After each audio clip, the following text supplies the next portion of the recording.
तो नमस्कार फ्रेंड्स। तो आज के वीडियो में हम लोग स्टार्ट करने वाले हैं क्लास 10 का चैप्टर 12। ठीक है, विद्युत धारा के चुंबकीय प्रभाव।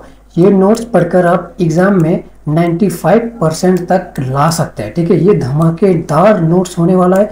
वीडियो को पूरा देखिएगा, बहुत मज़ा आने वाला है। तो स्टार्ट करते हैं। सबसे पहले क्या है, चुंबक। ठीक है, अच्छे से पढ़ेंगे, बेसिक से पढ़ेंगे, तो वीडियो को पूरा देखना, सब कुछ समझ में आएगा। ठीक है, तो वो पदार्थ जो लोह तथा लोह युक्त वस्तुओं को अपनी ओर आकर्षित करता है। ठीक है, मतलब कि लोह युक्त जो पदार्थ रहता है छोटे छोटे छिद्र में, मतलब छोटे छोटे कण, उसे जो आकर्षित करता है, अपने ओर खींचता है, तो उसे हम चुंबक कहते हैं। ठीक है, चुंबक के कितने प्रकार होते हैं वो भी हम लोग जान लेते हैं।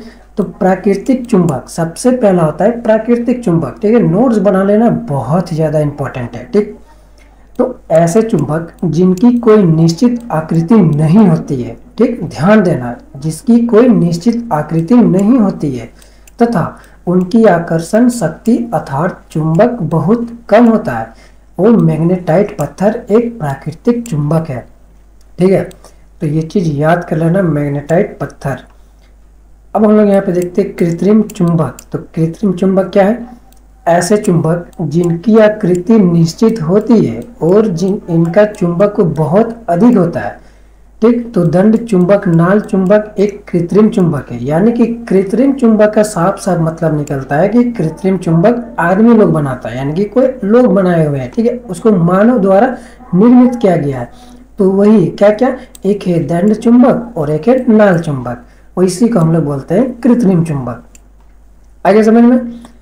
अब यहाँ पे हम लोग देखते हैं चुंबक के गुण। तो चुंबक के क्या क्या गुण होते हैं तो देख लो, बहुत ज़्यादा इंपॉर्टेंट है। तो प्रत्येक चुंबक के दो ध्रुव होते हैं। ठीक है, दो ध्रुव होते हैं, सबको पता है। एक होता है उत्तरी ध्रुव और दूसरा होता है दक्षिणी ध्रुव। ठीक, दूसरा पॉइंट में क्या है, समान ध्रुव एक दूसरे को प्रतिकर्षित करती है, यानी कि समान जो ध्रुव रहता है वो एक दूसरे को प्रतिकर्षित करती है, यानी कि दूर की तरफ धकेलती है। ठीक, तीसरा में क्या है, असमान ध्रुव जो रहता है वो एक दूसरे को आकर्षित करती है, यानी कि अपनी ओर खींचती है जो असमान ध्रुव रहता है। तो ये चीज याद हो जाना चाहिए। ठीक, बहुत ज्यादा इंपॉर्टेंट है एग्जाम की दृष्टि से देखा जाए तो। अब यहाँ पे हम लोग देखने वाले चुंबकीय के क्षेत्र। तो क्या क्या क्षेत्र हैं सो देख लेते हैं। सबसे पहला है चुंबक के चारों ओर का वह क्षेत्र जिसमें चुंबकीय बल का असूचन किया जाता है, उसे चुंबकीय क्षेत्र कहते हैं।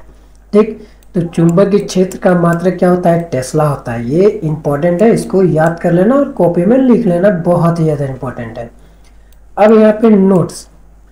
तो चुंबकीय क्षेत्र में परिमाण व राशि दोनों होते हैं। ठीक है, चुंबकीय क्षेत्र को द्विक सूचक की सहायता से समझाया जा सकता है, तो ये इंपॉर्टेंट है, तो इसको भी लिख लेना। अब हम लोग यहाँ पे देखते हैं चुंबकीय क्षेत्र रेखाओं के गुणधर्म। तो क्या क्या गुणधर्म है सो देख लेते हैं। तो सबसे पहला है चुंबकीय क्षेत्र रेखाएं उत्तरी ध्रुव से शुरू होती है और दक्षिणी ध्रुव पर विलीन हो जाती है। ठीक, कहाँ से स्टार्ट होती है, उत्तरी ध्रुव से, और खत्म कहाँ हो जाती है, दक्षिणी ध्रुव से। ठीक है, दूसरा पॉइंट है चुंबकीय क्षेत्र रेखाएं बंद वक्र होती है। ठीक है, तो ये सब उतना भी इंपॉर्टेंट नहीं है क्योंकि ये सब एग्जाम में नहीं पूछा जाता है, तो मैं इसको स्किप कर रहा हूँ। हाँ, ये देखो, किसी छड़ चुंबक के चारों ओर चुंबक की क्षेत्र रेखा है। देखो, ये एक छड़ है। ठीक है, और इसके चारों ओर क्या है, चुंबक का क्षेत्र का रेखा है, इतना दूर तक वो खींच सकता है। ठीक है, तो ये जो पिक्चर है आप लोग बना लेना। ठीक, ये पिक्चर आप लोग बना लेना और इसका आप लोग स्क्रीनशॉट मार लो। ठीक है, अब यहाँ पे हम लोग क्या देखते हैं, किसी विद्युत धारावाही चालक के कारण चुंबकीय क्षेत्र। तो ये भी उतना इंपॉर्टेंट नहीं, इसलिए मैं इसको स्किप कर रहा हूँ। आगे देखते हैं सीधे चालक की विद्युत धारा प्रवाहित होने के कारण चुंबकीय क्षेत्र। देखो, मैं वही पढ़ा रहा हूँ जो कि आपके एग्जाम में आने की संभावना है। ठीक है, वही मैं उसी को ज़्यादा फोकस कर रहा हूँ। ठीक है, मतलब मैं जो पढ़ा रहा हूँ वो 100% आएगा ही आएगा। ठीक है, तो चुंबकीय क्षेत्र, तो सीधे धारावाही चालन में जब धारा प्रवाहित की जाती है तो उत्पन्न चुंबकीय क्षेत्र भिन्न के तत्वों पर निर्भर करता है। तो इसका पहला पॉइंट है धारावाही चालक से उस बिंदु की दूरी जिस पर चुंबकीय क्षेत्र निकाला जाता है। तो ये चुंबकीय क्षेत्र, तो ये होता है एक फॉर्मूला, तो इसको याद कर लेना और एग्जाम में लिख देंगे तो बहुत ही ज़्यादा मतलब नंबर मिलेगा, फुल मार्क्स मिलने के चांसेस है अगर फॉर्मूला लिख दिए तो। ठीक, अब हम लोग यहाँ पे देखते हैं धारावाही चालक में प्रवाहित धारा पर चुंबकीय क्षेत्र पर बी धारा के परिणाम। तो ये अगर फॉर्मूला लिख दी एग्जाम में आ गया तो पक्का एकदम 100% मार्क्स मिलने की संभावना है। अब यहाँ पे हम लोग देखते हैं दक्षिण हस्त अंगुष्ठ नियम। तो ये इंपॉर्टेंट है, ये एग्जाम में पूछता है कम से कम 10 नंबर का, तो इसको ध्यान से देखना और इसको जरूर नोट्स बनाना। ठीक है, तो सबसे पहले देखो, यह नियम किसी धारावाही चालक से संबंध चुंबकीय क्षेत्र की दिशा ज्ञात करने के लिए प्रयुक्त किया जाता है। ठीक है, इसको दक्षिण हस्त का जो हम लोग उपयोग करते हैं, एक तरह से शॉर्टकट में जान लीजिए कि किसी भी दिशा को ज्ञात करने के लिए करते हैं। ठीक है, इस नियम के अनुसार यदि आप अपने दाहिने हाथ में, ध्यान दीजिएगा, यदि आप अपने दाहिने हाथ में विद्युत धारावाही चालक को इस प्रकार पकड़े हुए हैं कि अंगूठा विद्युत धारा की दिशा की ओर संकेत करता है, तो आपकी अंगुलियां चालक के चारों ओर चुंबकीय क्षेत्र की क्षेत्र रेखाओं की दिशा में लिपटी होगी। ठीक है, इसे दक्षिणी हस्त यानी कि दाया हाथ अंगुष्ठ नियम कहते हैं। तो ये चीज़ याद कर लेना, इसको अच्छे से स्क्रीनशॉट मार लो। ठीक है, क्योंकि ये इंपॉर्टेंट है, और नोट्स भी लिख लेना। तो अब हम लोग देखते हैं पार्ट 2। ठीक है, पार्ट 2 का हम लोग अच्छे से पढ़ेंगे। अब है यहाँ पे विद्युत धारावाही वृत्ताकार पास के कारण चुंबकीय क्षेत्र। तो किसी विद्युत धारावाही चालक के कारण उत्पन्न चुंबकीय क्षेत्र उसमें दूरी के व्युत्क्रम पर निर्भर करता है।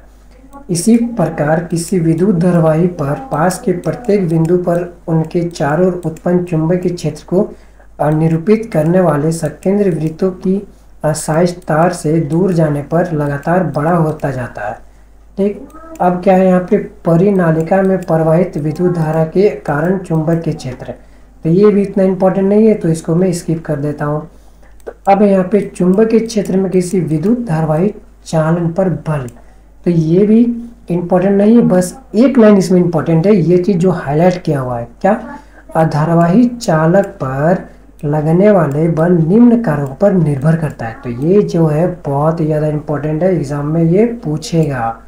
ठीक है, उसके बाद पॉइंट वाइज देखते हैं। धारावाही चालक पर लगने वाला बल धारा के परिणाम के समानुपाती होता है। कैसा होता है? समानुपाती होता है। तो ये आप लोग अगर लिख दिए एग्जाम में तो मैं 100% बोल सकता हूँ कि फुल मार्क्स मिलेगा। दूसरा पॉइंट है, धारावाही चालक पर लगने वाला बल चुंबकीय क्षेत्र की तीव्रता पर निर्भर करता है। ठीक है, अगर ये लिख दिए एग्जाम में तो फुल मार्क्स, पक्का एकदम फुल मार्क्स। अब यहाँ पे धारावाही चालक पर लगने वाला बल चालक की लंबाई समानुपाती होता है। ठीक है, तो ये लिख देना। ठीक, अब हम लोग यहाँ से आगे बढ़ेंगे। विशेष तथ्य, किसी विशेष तथ्य पढ़ने की जरूरत नहीं है। ठीक है, एग्जाम में कभी नहीं पूछा आज तक। अब यहाँ पे फ्लेमिंग का बायां हाथ नियम है, ये एग्जाम में बार बार पूछता है, तो इसको नोट्स बना लेना और इसको कहीं लिख लो। इस नियम के अनुसार अपने बाएं हाथ की तर्जनी, ठीक है, माध्यम तथा अंगूठे को इस प्रकार फैलाइए कि तीनों एक दूसरे के परस्पर लंबवत हो। ठीक है, आगे समझ में।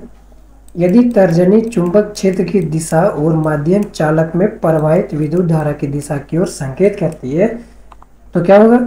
तो अंगूठा चालक की गति की दिशा अथवा चालक पर आरोपित बल की दिशा की ओर संकेत करेगा, ऐसा संकेत करेगा। ठीक है, तो अब हम लोग यहाँ पे पार्ट 3 को कंप्लीट करेंगे। ठीक है, वीडियो थोड़ा लंबा है बट कोई दिक्कत नहीं है, नोट्स बनाइएगा अच्छे से, आप लोग वीडियो को देखिएगा तो मैं उम्मीद के साथ बोल सकता हूँ कि एग्जाम में पूरे मार्क्स आने के चांसेस है इस चैप्टर से। ठीक है, अब यहाँ पे विद्युत मोटर, तो ये इंपॉर्टेंट है और हर एक एग्जाम में पूछता ही है, हर एक एग्जाम मीन्स आपके बोर्ड के एग्जाम में।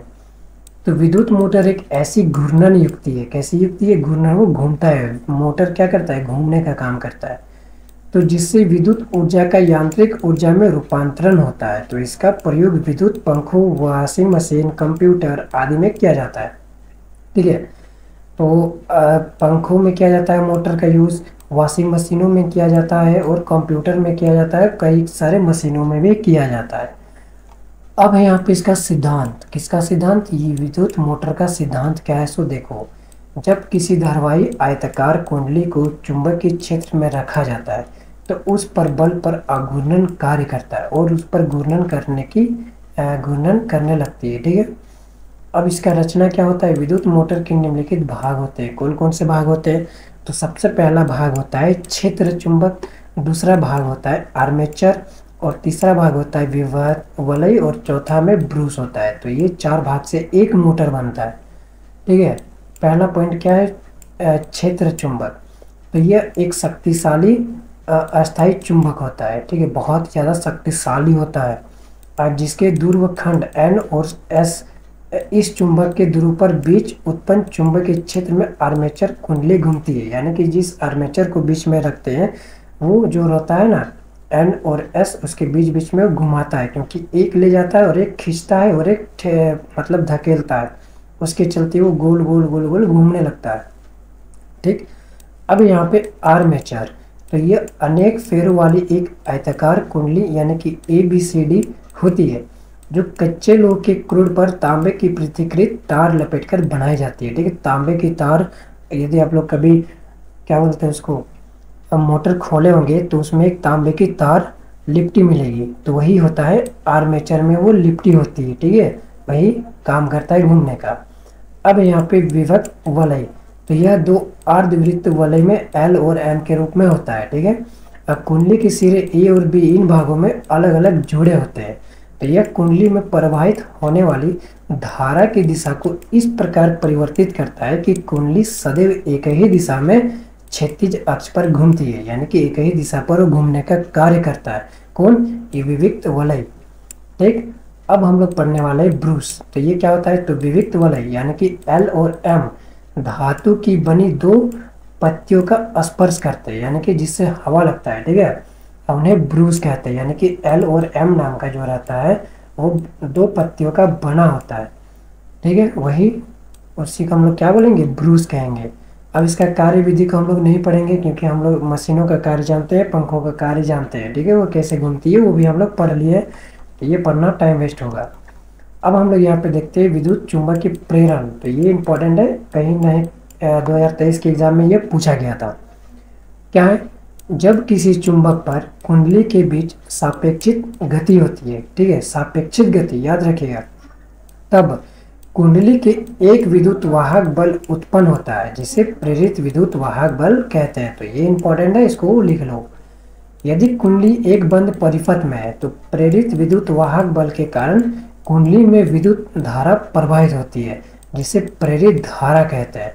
तो इस घटना को विद्युत चुंबकीय प्रेरण कहा जाता है। ठीक है, ये बहुत ज़्यादा इंपॉर्टेंट था, तो इसको लिखना बहुत ज़्यादा इंपॉर्टेंट है। अब हम लोग यहाँ पे देखते हैं फ्लेमिंग का दक्षिण हस्त नियम। ठीक है, ये भी कहीं ना कहीं एग्जाम में पूछ चुका है। तो इस नियम के अनुसार यदि हम अपने दाहिने हाथ की तर्जनी, ठीक है याद रखिएगा, दाहिने हाथ की तर्जनी मध्यमा तथा अंगूठे के इस प्रकार फैलाए कि तीनों लंबवत हो, तो यदि तर्जनी चुंबक क्षेत्र की दिशा की ओर संकेत करे तथा अंगूठा चालक की गति की दिशा की ओर संकेत करे, तो मध्यमा चालक में प्रेरित विद्युत धारा की दिशा दर्शाती है, जिसे हम क्या कहेंगे, जिसे हम कहेंगे फ्लेमिंग का दक्षिण हस्त नियम। तो ये बहुत ज़्यादा इंपॉर्टेंट है, इसको लिख लेना, एग्जाम में पूछ सकता है। अब यहाँ पे हम लोग देखते हैं विद्युत जनित्र डायनेमो। तो डायनेमो भी एक बहुत ज़्यादा इंपॉर्टेंट टॉपिक है, तो इसको भी देखो। सबसे पहला है विद्युत जनित्र एक ऐसा यंत्र है। ठीक है, विद्युत जनित्र जो होता है एक ऐसा यंत्र है जो यांत्रिक ऊर्जा को विद्युत ऊर्जा में बदलता है। ठीक है, यांत्रिक ऊर्जा को क्या करता है, विद्युत ऊर्जा में बदलता है और हमें विद्युत देता है, यानी कि बिजली देता है। और कैसे चेंज करता है सो उसको हम लोग पढ़ेंगे। तो सबसे पहला में क्या है, सिद्धांत। ठीक है, तो इसका सिद्धांत को जानते हैं। जब किसी शक्तिशाली चुंबक के क्षेत्र में किसी बंद कुंडली को घुमाया जाता है, ठीक है, किसी भी बंद कुंडली को यदि हम लोग घुमाएंगे तो क्या होगा, तो उसमें से गुजरने वाले चुंबक के फ्लक्स से लगातार परिवर्तन होता रहता है, जिससे कारण कुंडली में एक विद्युत वाहक बल तथा विद्युत धारा क्या होती है, प्रेरित होती है। अब इसका संरचना को पढ़ते हैं।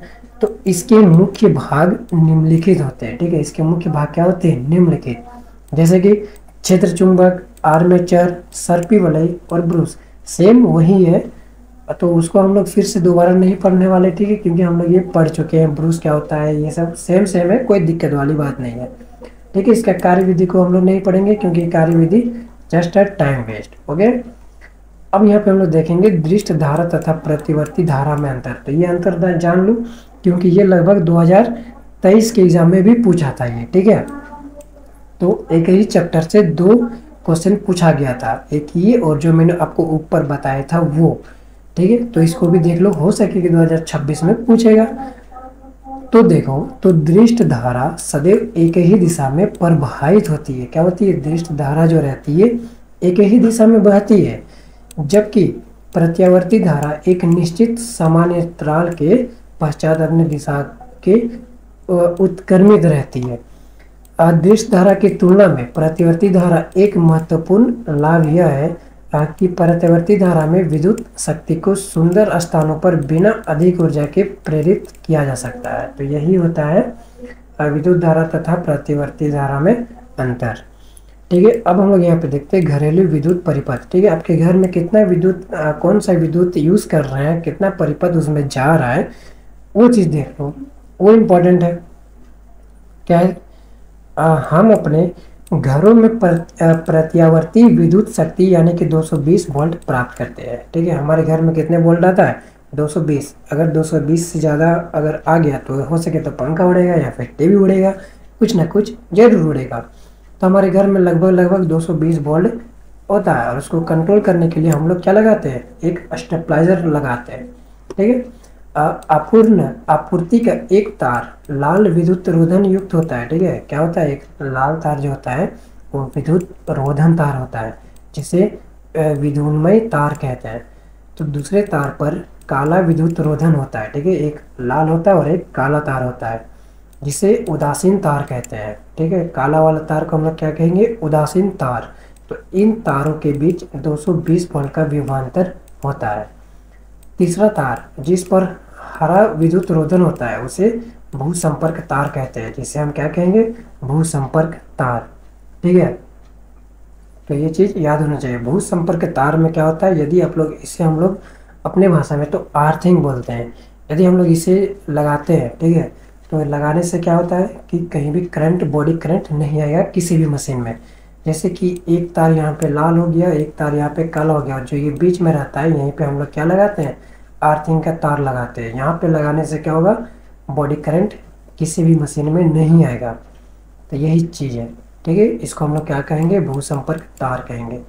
जब विद्युन्मय के उदासीन तार सीधे संपर्क में आते हैं तो अतिभारण हो सकता है, ठीक है। तो आज का चैप्टर यहीं पे समाप्त होता है। तो कल हम लोग मिलेंगे अगले चैप्टर में। तो वीडियो को एक लाइक कर दीजिएगा। मिलते हैं नेक्स्ट वीडियो में, तब तक के लिए धन्यवाद।